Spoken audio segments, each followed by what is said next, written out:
In the first century, under the rule of the Roman Empire, the land of Israel lived in constant tension between hope and oppression.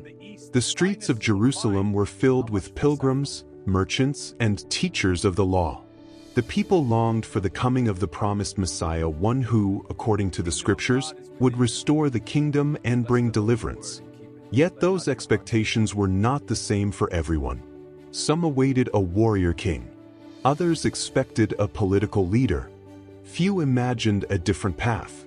In this setting appeared Jesus of Nazareth. His message did not begin with swords or rebellion, but with words. He spoke of the kingdom of God as something near, yet not defined by visible power. He walked through villages and towns, teaching in synagogues and along open roads. His parables spoke of seeds, vineyards, servants, and mercy. To some, his words carried undeniable authority. To others, they were difficult to understand. The issue was not a lack of belief in a Messiah. The issue was the difference between what was expected and what appeared. Many in Israel lived under the weight of Roman rule.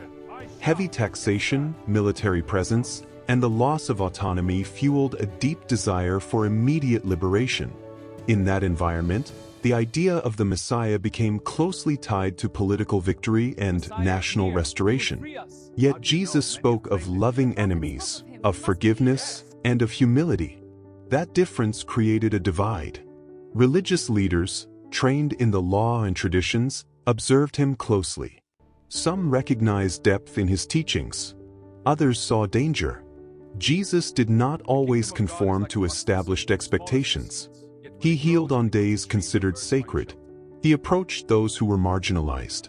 He challenged attitudes that, though accepted, did not reflect the deeper spirit of the law. It was not only what he said, it was how he said it, and to whom he spoke. The people responded in different ways. Some followed him, moved by his words and the signs attributed to him. Others hesitated, confused by the absence of a clear political direction. Many waited for a decisive act, something that would confirm, without doubt, his role as the Messiah in the traditional sense. But Jesus did not fit that expectation. His kingdom was not presented as territory, but as transformation. He did not speak of overthrowing Rome, but of changing the human heart. He did not offer immediate external revolution, but an inner renewal. For many, that was not enough.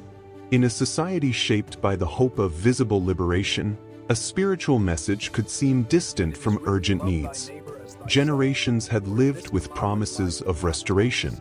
When that restoration did not appear in the expected form, doubt began to grow. Accepting Jesus meant more than acknowledging him. It required change. A change in how justice was understood. A change in how people related to one another. A change in how God was perceived. Such change was not easy. In the end, the question was not simply whether Israel expected a Messiah.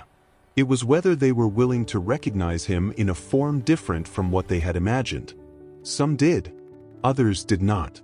And that division left a lasting mark on history.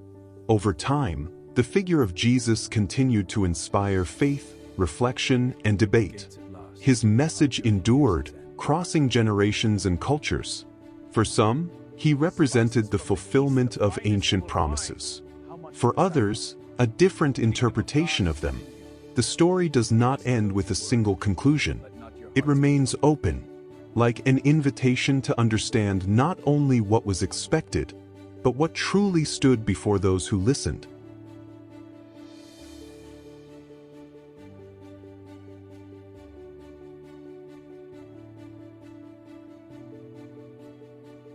Blessed are the poor in spirit, for theirs is the kingdom of